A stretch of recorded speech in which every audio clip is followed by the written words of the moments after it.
Hey everyone, welcome back to another episode of the Valaery Rose Show.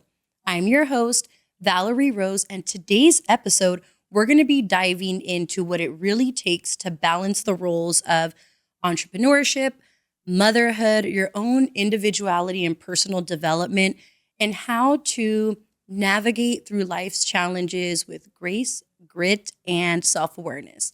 And I have a lovely guest today. She is a mom, entrepreneur, business development coordinator for the Glendora Chamber of Commerce. Ooh, I got that. And her passion is to help women, other moms, and business owners really claim the power within themselves. So help me welcome the lovely Auburn. Hi. I'm so happy to be here. Awesome. I'm really happy to have you here too. So thank you for taking the time to be here, and feel free to share with us more about yourself and your yoga dance studio. Yeah, so Auburn Mhm. Rose, which I thought was very in alignment. Oh, we with have the Valaery same Ro- middle we name. Do have the Okay, same cool. Middle name. Yes. I'm a business owner. Mhm. I started the Yoga Dance Co. about 4 years ago, actually end of August, end of this month. Oh, Gosh, nice. is Congratulations. our 4-year Wow. anniversary. Yes. The idea came out of COVID, actually. I had Okay. been teaching for a long time, and I kind of hit a point where I was getting pushed out of where I was. Okay. And I felt like I needed to do something for me, something Mhm. that really resonated with me. And I had no idea what that was. And growing up as a dancer, I knew I wanted to dance. I wanted to teach. And then eventually my own healing journey led me to the world of yoga. Mhm. And I realized that, at the time I was in my early 30s, and I realized that yoga was actually making me a stronger dancer than I ever was in my prime. Mhm. And so I was like, if Wow. I'm 30, Mhm. doing this, imagine what I could do for my students, for my Right. kiddos, and how much stronger they could be. Mhm. And so the original concept of the studio was bridging that gap of yoga and dance, that technique, that flexibility, the discipline, the mindfulness.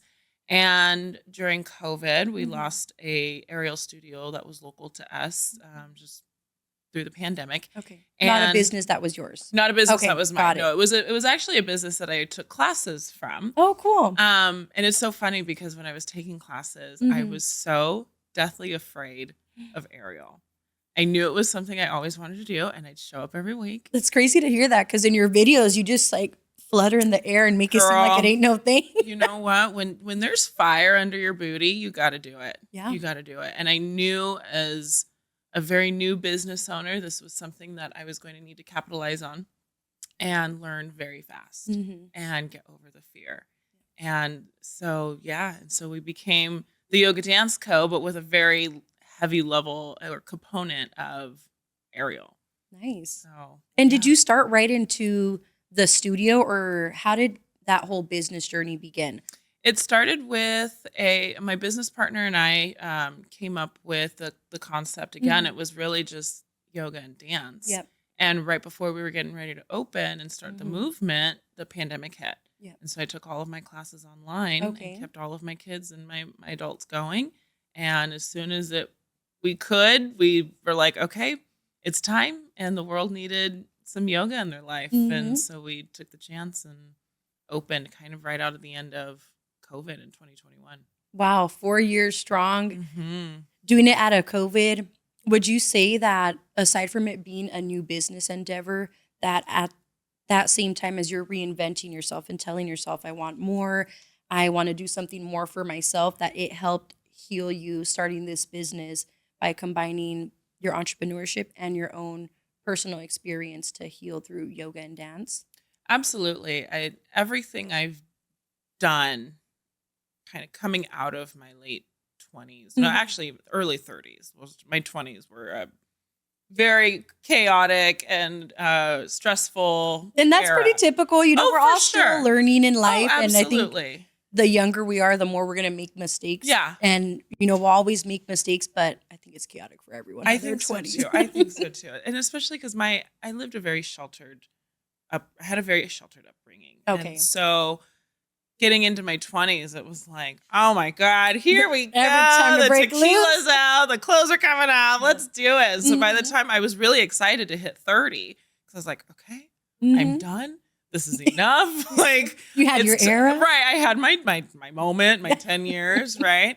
But no, and so when I hit 30, I kind of that little level switched. It was time to level up. Mhm. And then shortly before we kind of went into the talks of all of this, my best friend in the whole wide world Mhm. passed away Oh my from goodness. breast cancer. And it was sudden for us. Mhm. She was diagnosed once we put all the pieces together. I think she was diagnosed at least 9 months prior. Mhm.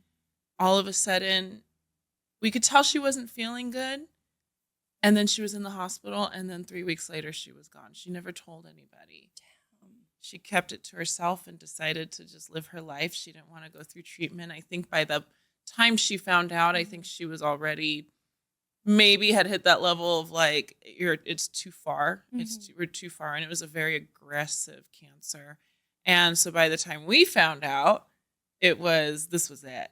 And so that grief, I had never ever experienced anything like that in my life. And I remember at the time before she passed, knowing she knew, and you put all the pieces together after it all happened, right? And I remember having conversations with her, and she'd be like, go have a kid. I want a kid. And I'm like, oh, we're not there yet, but I didn't realize that she, what was going on. Yeah. And she wanted to see me move forward and have a child and, do what I needed to do for me. Yep. And so after she passed, that was very much like my catalyst. And I was like, I had never felt anything like that in my life. And I knew she would want me to move forward. Yeah. I knew she would want me to do more than what I was doing, bar hopping and sitting in my own self-pity at the time, not doing anything that was making me happy. I was miserable. My health was terrible. I was diagnosed with fibromyalgia, and I was working for the post office. I was carrying mail, and I loved it, but I was pretty much doped up on opioids and 5-hour shots all the time because I was just trying to get through the day. And so I quit that, and I had 5 classes I was teaching at the time through the Parks and Rec department. And while going through all of this, right? Yeah. Yes. And so instantly my classes started to grow. And I always told myself as a kid, my parents own their own business, and watching them struggle through their businesses. My mom was really great with her money, but never really had much. My dad was really terrible with his money, and we lost a lot. And so I always remember telling myself as a kid, I'm not going to own a business. I don't want to go through that. There was never a positive that came out of it, except for me learning how to dance and teach, right? But at that moment, I needed something. I didn't know. I didn't have any college education. I had a cosmetology degree that wasn't really going to do much for me, and I was like, okay, I'm going to teach. This is what I know. And I eventually took on more classes, and I had this really great program going. I was working for other studios. And again, that was about that time where I had hit that point where it was time for me to move on and do something else and really speak my own words and put my own choreography and do the classes that I want to do and teach what I want to teach. Right. Do it your way. And Exactly. Your Exactly. vision, the way you're seeing it. Exactly. And especially coming from that yoga, I was like, oh gosh, this is a game changer. So back to your question, yes, everything that I did from there was for my own healing. Yeah.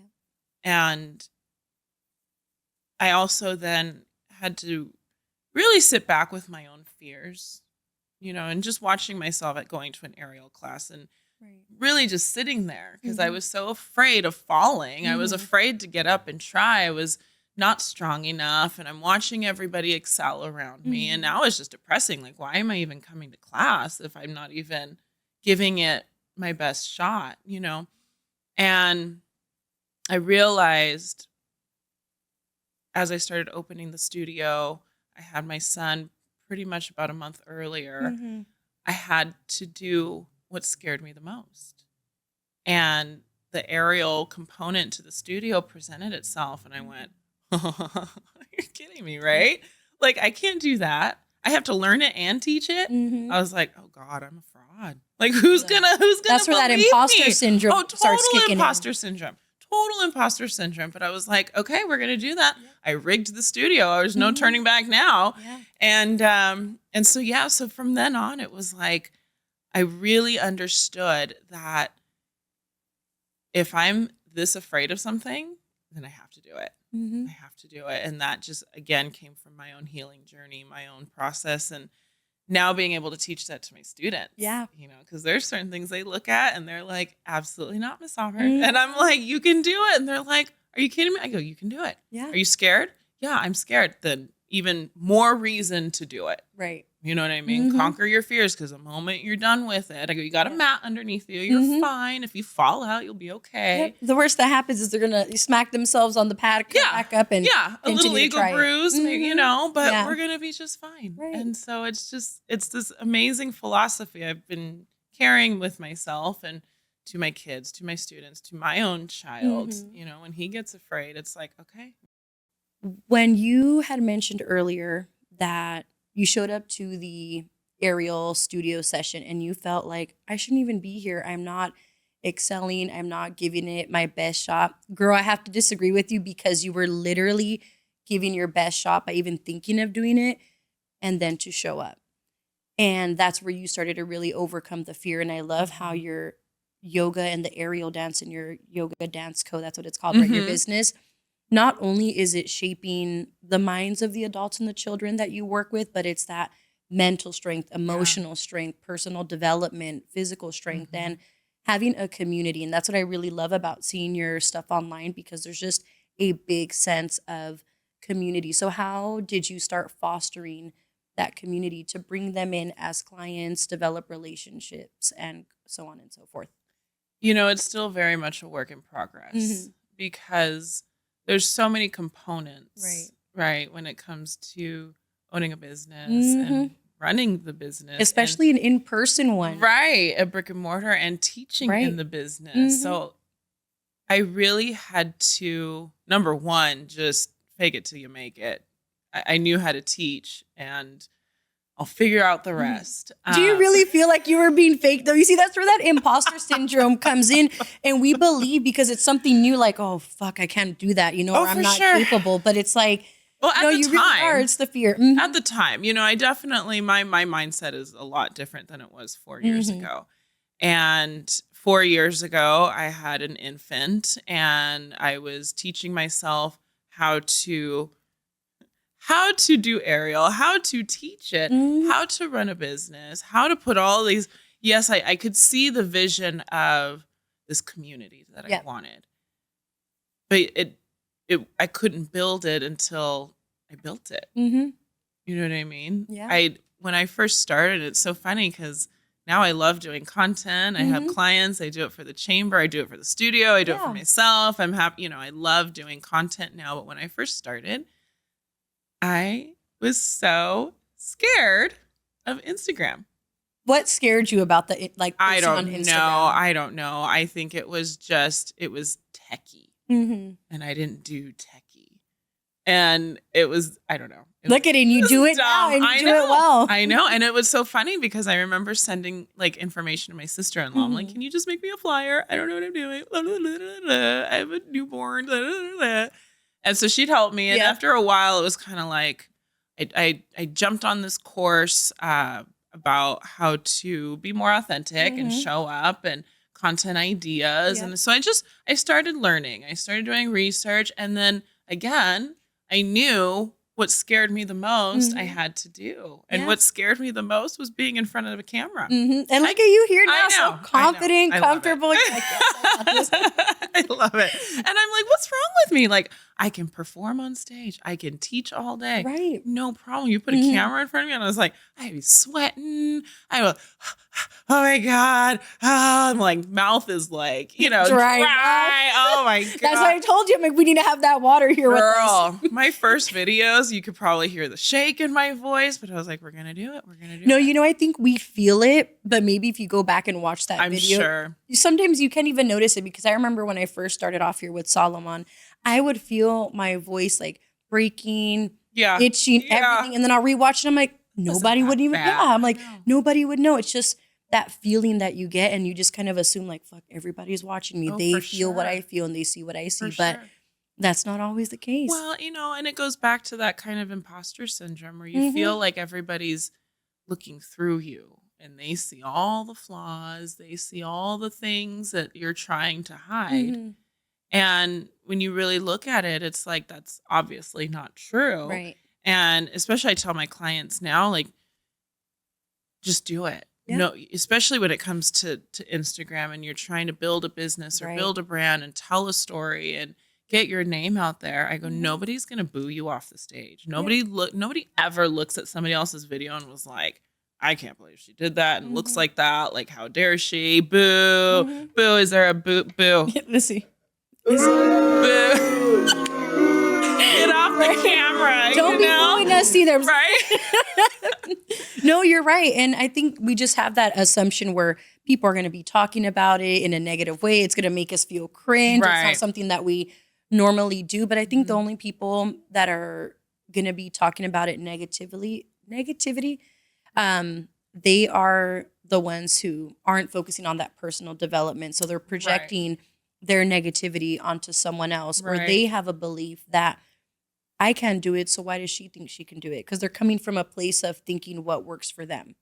Well, and it's a place of scarcity. It's a place of fear, like I was in. And I remember looking at all those influencers and people that were doing it what seemed to be flawlessly and going and being jealous and being irritated that they were so good at it. And because you wanted that confidence and that ease and I was so unhappy, or not, I can't say unhappy, but I was just not in that place. Not happy with yourself for not going like, let me go ahead and go for it. Yeah, exactly. And so, I had to develop it. I had to develop the skills just like anything else. Yeah. And that's key right there, what you said, developing the skills. And it takes practice, just like you have your brick and mortar. It's like you're literally laying a brick, adding the cement and gluing the pieces together that have developed who you are today. Yeah.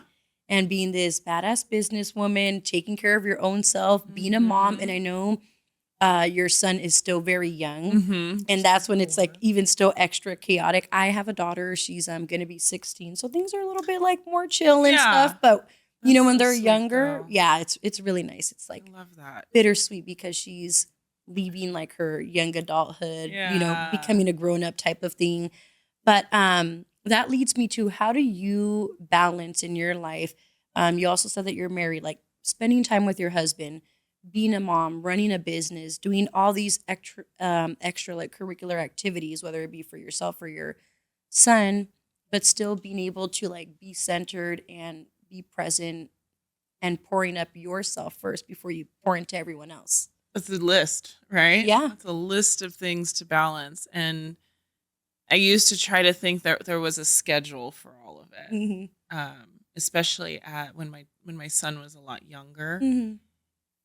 Certain things were easier. I was able to sit down and work because he could sit and play in his little playpen. Yeah. He didn't need as much attention. We finally hit that moment where he's tiny bit self-sufficient, but enough where he's still quiet. We're not talking yet. He's not running around, not moving. Just stay right there. Yeah. You'll be fine. And I don't know. I don't think there ever really is a balance. Sometimes my marriage suffers because of it, and but it's a moment. Yeah. Sometimes my business suffers because of it. And I think, especially as women, we know how to lay the guilt on ourselves very thickly, like a really thick, nasty fondant icing on a cake, right? That just consumes.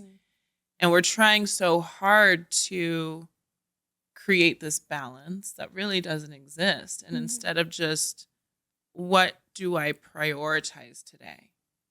What can I handle today? Because there's days we wake up and it's like, all right, we're going to do this. We're going to do this. We're going to do this. We're going to do this. And 2 hours later, you're like, I'm exhausted. Right. I just need a nap. Or something shifted and the kid is in an emotional state right now. Yep. Okay, well, I can't sit down on my computer and work. He obviously needs some love and cuddles. Right. And so that's going to have to wait. And that it is what it is, you Right. know. And then there's times where it's like, you know, look at the husband and go, okay, want to watch TV tonight? Like, what are we doing? And I'm really fortunate. My husband is really supportive and very understanding, even though That's amazing. It's been hard. We've had to have the conversations of what is important and what is a priority. But, you know, right now, I think in my career, I'm finally hitting that momentum. Right. The studio is almost 4 years old. All of these pieces that I've started to bring together, and especially through the Chamber of Commerce, has really allowed me to open up my network and open up my capabilities and really see all the things that I can do and I can bring to the table. And so my confidence level has shot up because it's like, okay, I can finally start to feel it. Yeah. And so also maintaining that balance of, you know, not trying to be a cocky asshole about it, but really going, I'm good. And I know I'm good. But then there's that balance of, how do I charge for being good? Right. You know what I mean? Now that, like, that's a whole other conversation too, because it's like, we're good at these things, but now we have to see the value in ourselves and go, okay, then what am I really worth? Yep. And what is it worth when I do have a family and a husband and all these other pieces that have to fit in too. So I really think it's just, you know, taking moment by moment and being okay with what needs to happen in that moment. And I tell you, I wouldn't feel this if I didn't do yoga a lot, because it just teaches me to center myself and be okay with what is going on and clear my head and go, okay, this is where I need to be right now. This is what I need to be doing right now. And, you know, being able to just be okay with that. Right. Because that's really what it comes down to. When we, you know, release the guilt, release the shame, release the doubt, the fear, all of those pieces, everything just settles in. And the universe and God just takes over. And it's like, oh God, okay, thank you so much. We've made it. I have this We're here. Peace and tranquility for now. Yes. Yes. And I love that you shared that, because there's so many different ways to balance. And as you were going like this, and I'm thinking of the balance scale. Sometimes in life, like, the relationship's going to be up here, business is going to be down here, motherhood, everything's going to be balanced. But I love how you shared your insight, how it's all about priorities. But doesn't that get so hard sometimes when you know yourself? I'm a priority, my husband's a priority, my kid's a priority, and my business. And you mentioned list. So I know sometimes with this hustle culture too, and being an entrepreneur, we feel like we have to always be doing something, working towards that. But what would you say are some action steps aside from your awareness? Because I really love that. That stood out to me a lot right now. How you were aware of, like, okay, hubby's maybe making a little face like this, that he probably needs a little extra love, or my son's over here like constantly coming over to me, but I'm working, so I know I need to step away. So what would you say are some other action steps that you take to be like, okay, there's a lot of shit going on. I have to put this hat on and I have to manage all of these roles throughout my entire day. What does that look like for you? Does Auburn make a list? What is it that you do? I do have a lot of journals. Okay. Journals kind of everywhere. I have a journal for my to-dos. I have a journal for my mental health. I have that's journal extra for organized. my finances. I have a journal for the book that I'm reading, because, journaling and listing are kind of my jam. I was always really good at taking notes in school. I loved my notes. Highlighting it. Really, really organized and detailed. And so that's always kind of very much helped. And having like 5 calendars that match.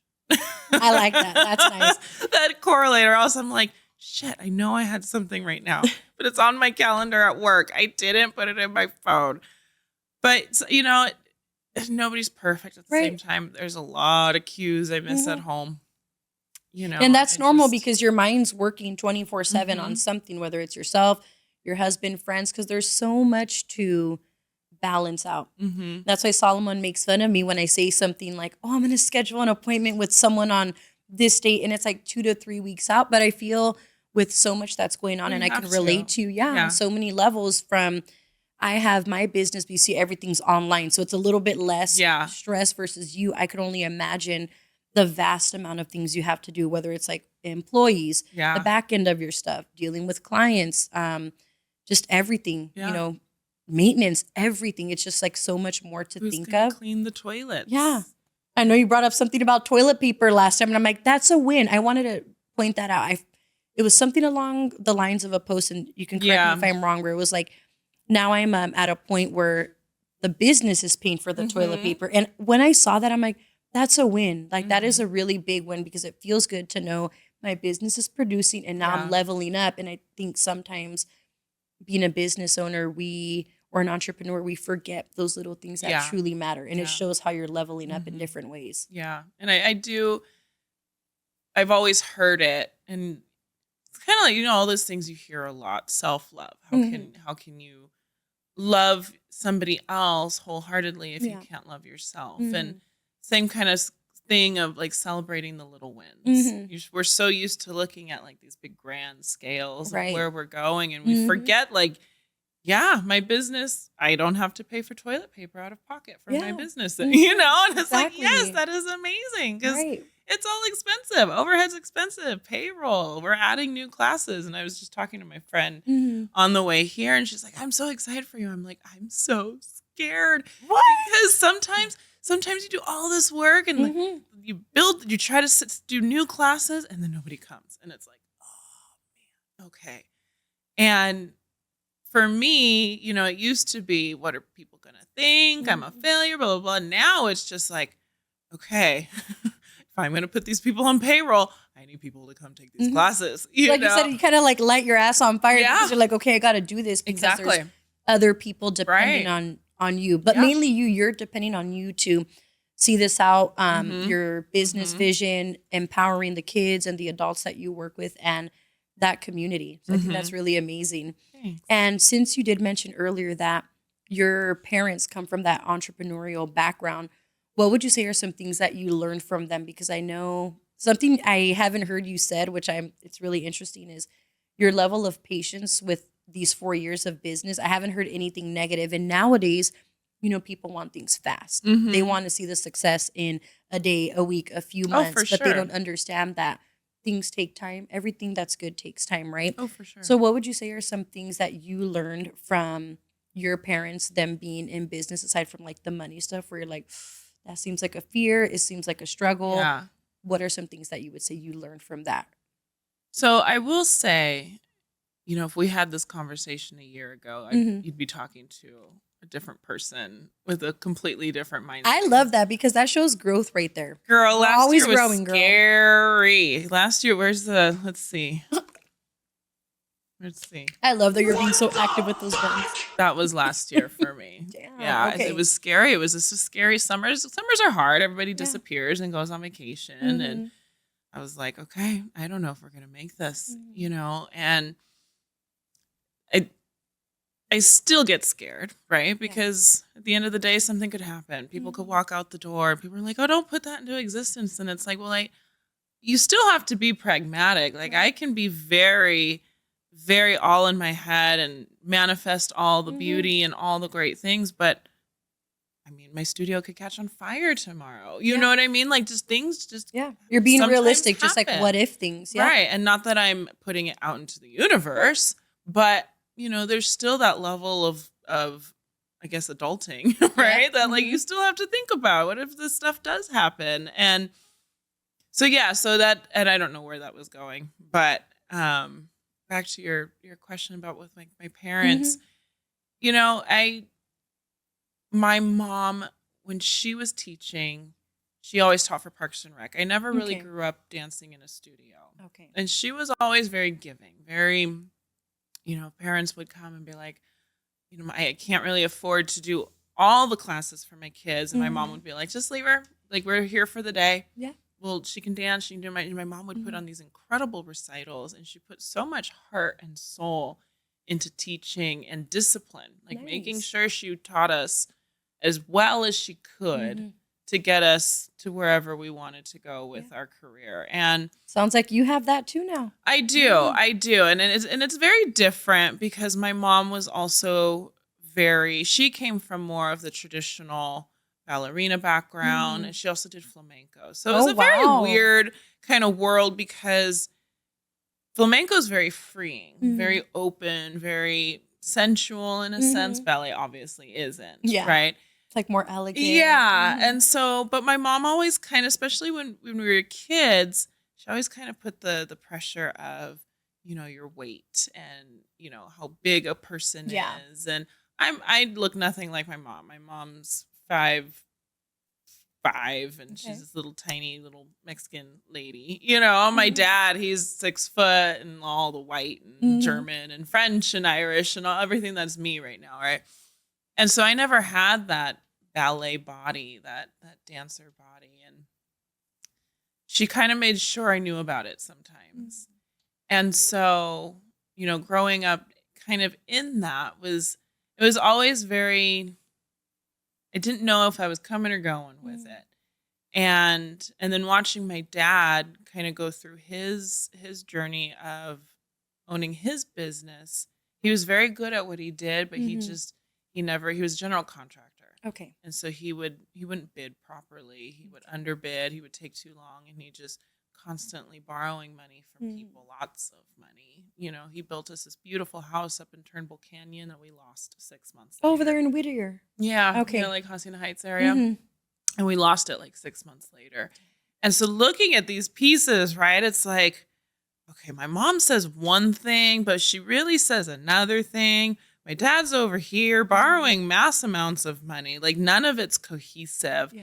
And I think kind of being able to look at all of that and remind myself and my students, especially with the aerial, because most people think they have to be super fit and weigh 2 pounds. And it's like, no, like I had to really work with myself and get rid of that mindset of that ballerina body. Yeah, having like that specific body image, like you need to look like this to be able to do this. Right. Because I was always told like I'd never really have a career in dance because I was too tall, because I was too broad, I was too fleshy or whatever that was.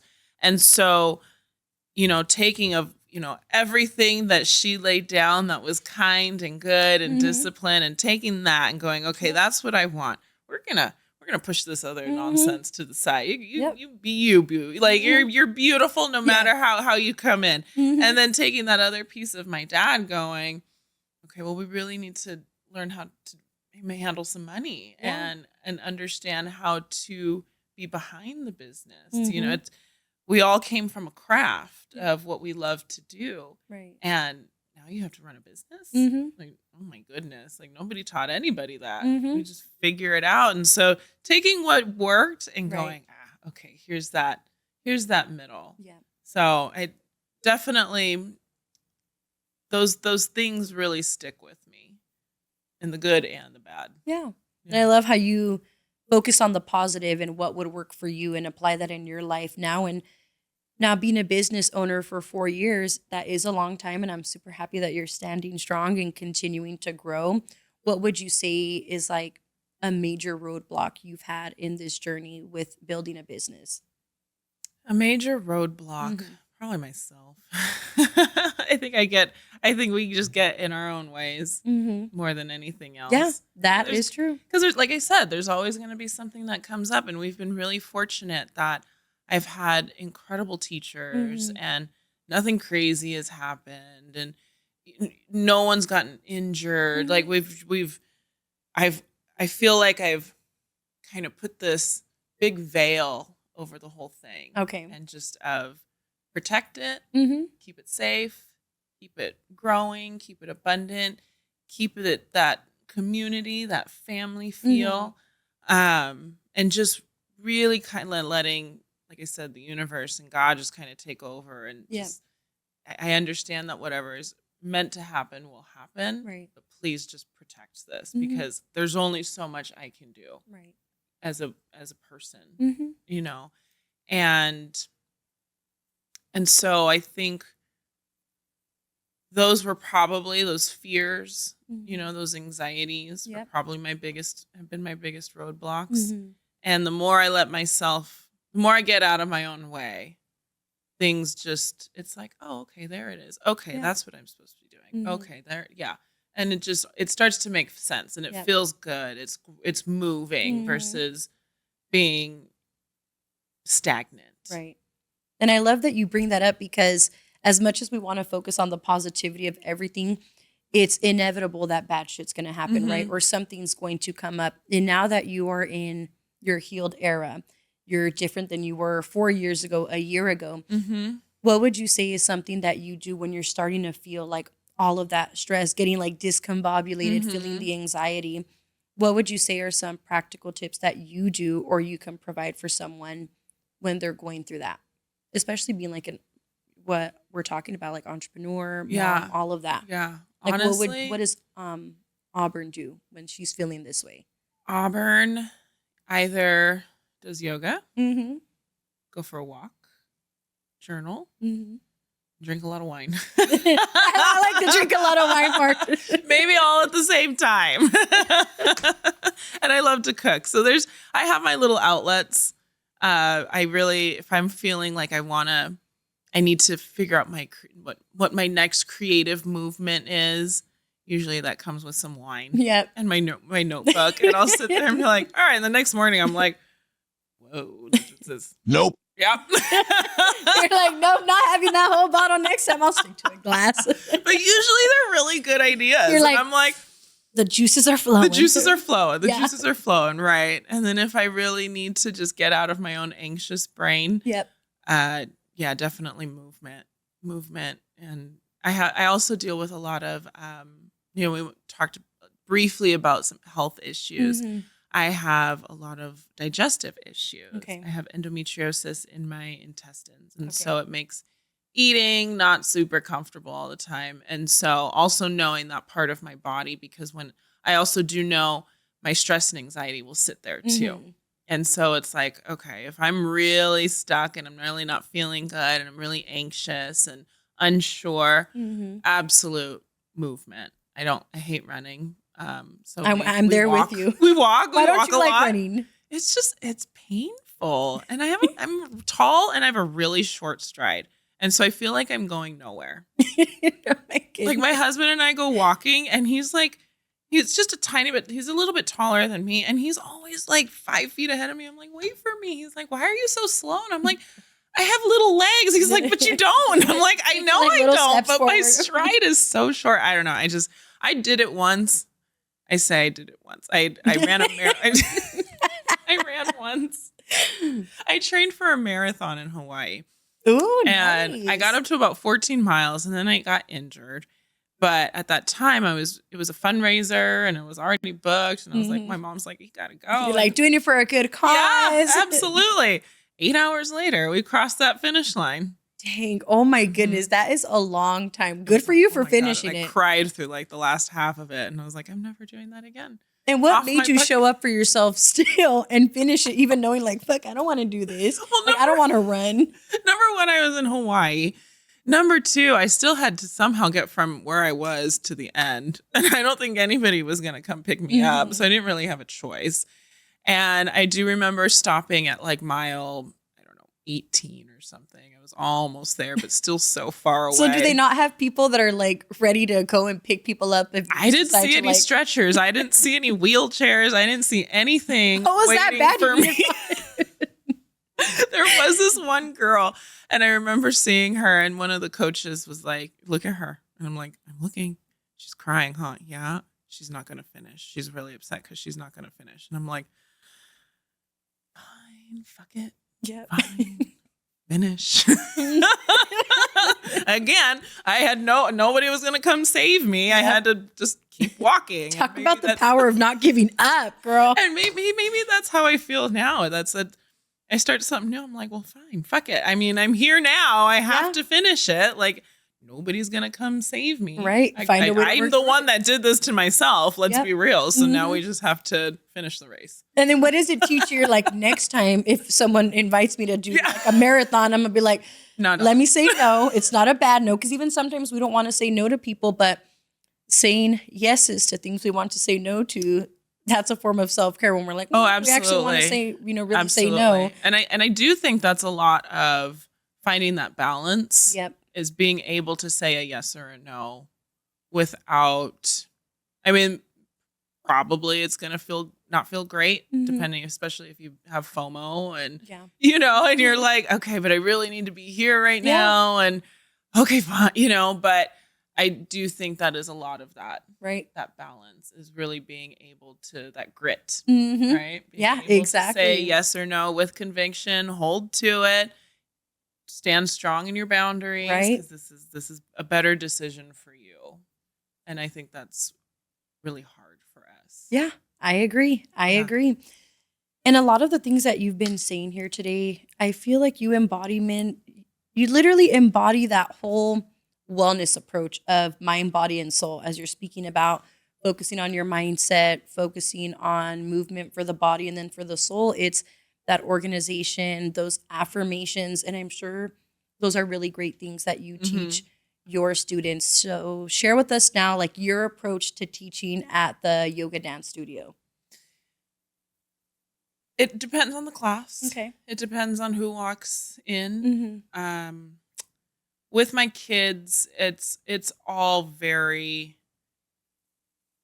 really teaching them the power in themselves, teaching them that confidence, teaching them how to take a breath and how to move in ways that feel good for them. And, we'll stick them in the cocoon in the hammock and just, okay, as loud as you can. I am strong. Oh, I love that. Affirmations. We do these affirmations and then, okay, put your hands on your heart. What do you feel? Use your breath to calm down your heartbeat. And, especially most of my girls are in that age of being bullied or, a lot of peer pressure, a lot of questions, puberty's coming. Yeah. There's so much going on in their little bodies that they don't know. Right. And, my moms are so good about guiding them as best as they can, but it's different when it comes from mom versus Miss Auburn. Yeah. And they're usually more apt to listen when it comes from Miss Auburn. And so, I think part of creating that community is my parents trust what I'm giving the kids. Right. Aside from, the exercise, the strengthening, all of the physical movement, but really that mental that comes behind it. That wisdom that you're sharing with them, that you're planting these seeds and they're very young. These are things that they can carry on throughout their life, and awareness of, hey, maybe I should do this to get my body moving, or remember what Miss Auburn said all these years ago. Is like, now I could apply that to my life. Exactly. And that's really the goal, and taking them through different scenarios. Okay, so what if Susie doesn't want to be your friend anymore? Yeah. What if she is talking about you? Right. What can you do instead? How can you react instead of the anxiety, the insane sadness? I know what it's like to not want to be friends, and when somebody says they don't want to play with you, like, it's very hurtful. But how can we breathe through it? How can we move through it? How can we be sad, be done being sad, and move on? What do we do next? Okay, well, let's go be friends with somebody else, or I'm just gonna sit here and be friends with myself. Teaching them how to love themselves and be okay with themselves, and it translates the same to the adults. I can very much kind of feel the room when we sit down for a yoga class, and it's usually people need that release. Yep. People need to feel a weight lifted off. And so it's the same concept, just for an adult. Right. And reminding them that you are strong, you are brave, you are resilient, you are worthy, you are deserving of all the things. let it go, because if you don't let it go, you Yeah. cannot make room for what it is that you do need. Right. And you need to love yourself. You need to have compassion. You need to have that conversation with yourself of just, how are you? Just as if you were talking to a friend. How are you today? What do you need? And being able to listen. We can't listen if there's so much going on. It just feels impossible. And it's, a misconception of yoga and meditation, and people won't come because they're like, well, I can't turn my brain off. And it's like, well, that's not the point. And if that's what you're learning, then maybe you need to try a different teacher, because the point of yoga and meditation is to not turn your brain off. It's to redirect it. Yeah. It's to release all of the chaos so you can come into that moment. You can be centered, and you can start to create a new practice. Yep. Right? I love that. And I agree, because when I first started meditating, this was about 5 years ago, I did it because I think just being on the go all the time, physically and mentally, I'm like, I need to do one thing that just brings me to focus. Yeah. And that's what I thought meditation was, kind of just like turning everything off. But it feels more like you're releasing what no longer needs to be there for that moment, and just like coming to center, being mindful of random thoughts, emotions that are coming through, and then just feeling like a woosah moment afterwards, and it's just like some sort of realignment, refocusing. So I love that you shed light on that, and you're doing really great work, because even the things that you're teaching the little ones, aside from the physical and that coaching on personal development, it can be applied the same thing to adults, because there's adults that they don't even know what personal development is, or they don't know how to love themselves, because either they're not in those communities. They don't know women like you and I that are like,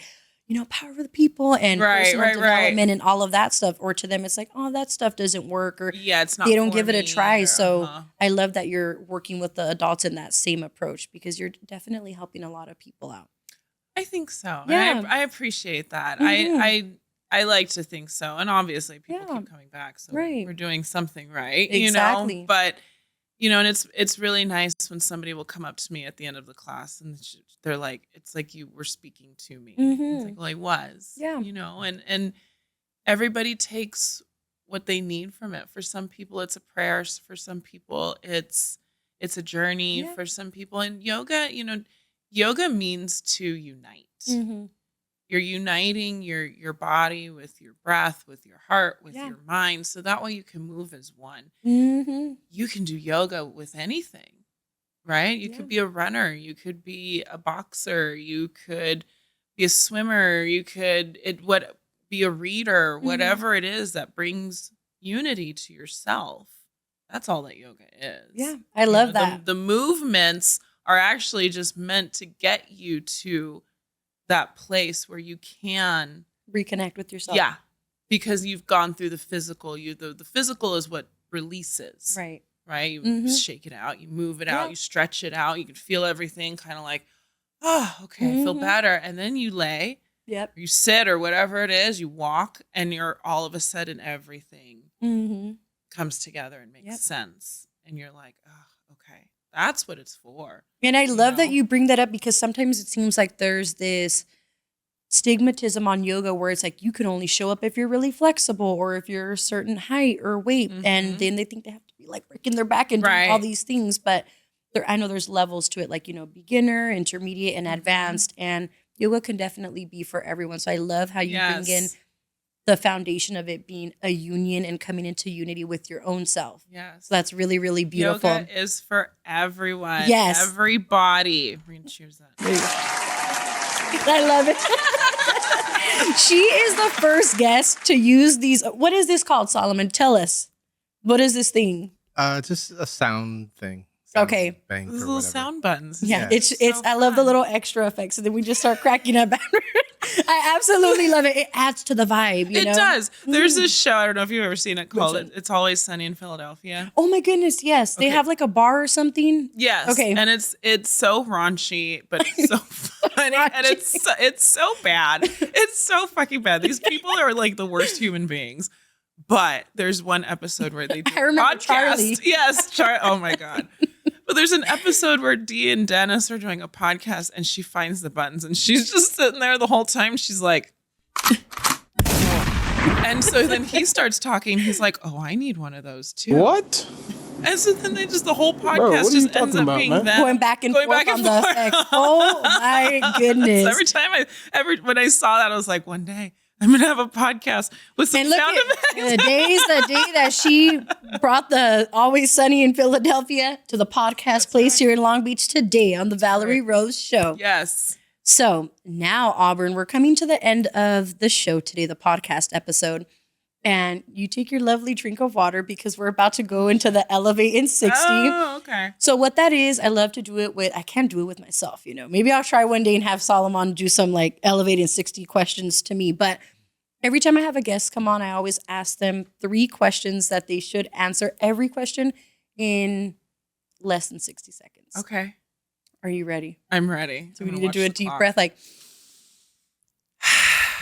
Okay. I love that. Are you Now I'm in nervous. union with- Now I wasn't nervous before. Now I'm nervous. It's nothing bad, I promise. I always tell the guest, I'm like, I'll never do anything that's like negative, that's going to hurt you, make you feel bad. I appreciate Sometimes I feel like I'm just a little extra dramatic and you're like, oh shit, what's That's coming? okay. I'm just We kidding. like a good drama. Here we go. Ready? Yeah. And what I do, act more stupidly.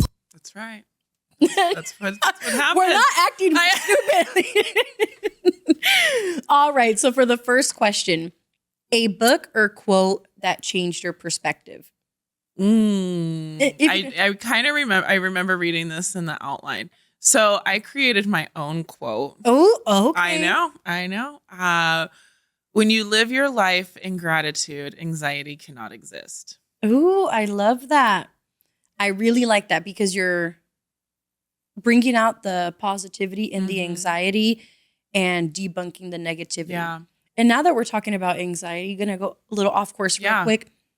Do you believe that anxiety is something that always lives within us and it's always going to creep up, but we got to do what we got to do to kind of knock it down and be like, hey, I'm Yeah. not going to let you overpower me? Yeah, exactly. Because with anxiety is still our fight or flight. Mm-hmm. Without anxiety, the bear would walk into the room and be like, "Hey, how's it going?" Yeah. Our anxiety is what keeps us alive. Yep. It's what keeps us from driving safe and not jumping off the cliff and doing, terrifying things and Yeah. hugging a bear and you know what I mean? Mm-hmm. So yes, anxiety is part of our nervous system. It's always going to exist within us. Yeah. The hard part is getting past that point where it's like, okay, there's no bear, Mm-hmm. right? Yeah. We've made it safely to our location. Nothing is happening right now. Right. It's that anxiety, Mhm. right? The anxiety of the what if, Yeah. did I do it right? What is this person going to think? Blah, blah, blah, blah, blah. And that's the part that we want to go, okay, Right. that's what I don't need. Mm-hmm. I don't need to feel like I'm having a panic attack because of whatever, Right. because I need to make a decision and and it's awful. I dealt with very, very debilitating anxiety for a really long time. And it was always there, Yeah. but we also have to understand it's not always just mental. Mm-hmm. Our bodies get used to certain things. Right. And if we let the anxiety turn on and not stop, our body's just going to get used to it Yep. and go, okay, well, this is how we live. This is our way of life. This Yep. is what we do. And then it can blow up when it's tired of feeling all of that buildup of anxiety. And Yeah. so, the part of, releasing that anxiety, we're not getting rid of it.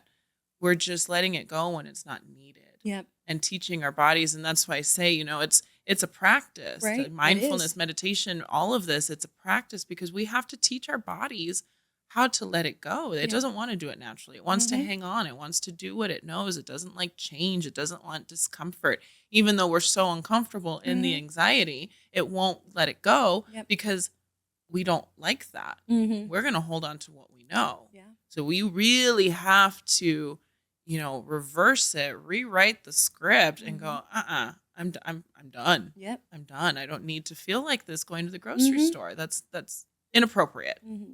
You know what I mean? Yeah. Unnecessary. Right, We're- unnecessary. There We're you going to go. breathe through Mhm. this. We're going to be fine. Yep. Thank you for sharing that because I remember when I first met you, when I heard you speaking about anxiety, I'm like, I got to ask her this question. So thank you so much. Now back to where's the 2 hours later. Okay, now we're back on like track with that. the elevating I like 60. It that. wasn't you, it was me. I'm That was 2 sorry. hours later. You're good. No, it was me. Next question. What would you tell the younger you who was just getting started? Man, you know, I remember this came up I'm part of a book club, and right now we're reading Money, a Love Story. Mm. And I think one of the prompts was, what would your little girl say 10 years ago or 5 years ago? I don't know when. I can't even remember anything. And I remember writing down, I go, she would have wept. She would have been so proud of where we've come and how far we've come. And, childhood wasn't easy. It was very traumatic, and really having no idea where I was going to land, where I was going to be, as once I graduated high school, kind of into college, I just needed to leave. Yeah. And I was sleeping in my car sometimes and on people's couches, and happiness was not ever for me. And so, my inner child is safe, and she did her duty, and Crying for happiness, right? Yeah, Yep. exactly. I love it. Exactly. Awesome. Thank you for sharing that. Thank you. And the final question. What is your idea of a thriving life? Again, back to my journal. Another one of the questions was, what is rich to you? Okay. The day before, I was sitting there with my journal. Tyson asked me to write his name, my name, and my husband's name. And it happened to be in that journal. We were just playing, whatever. I went back to go answer that prompt. What is rich? What is thriving?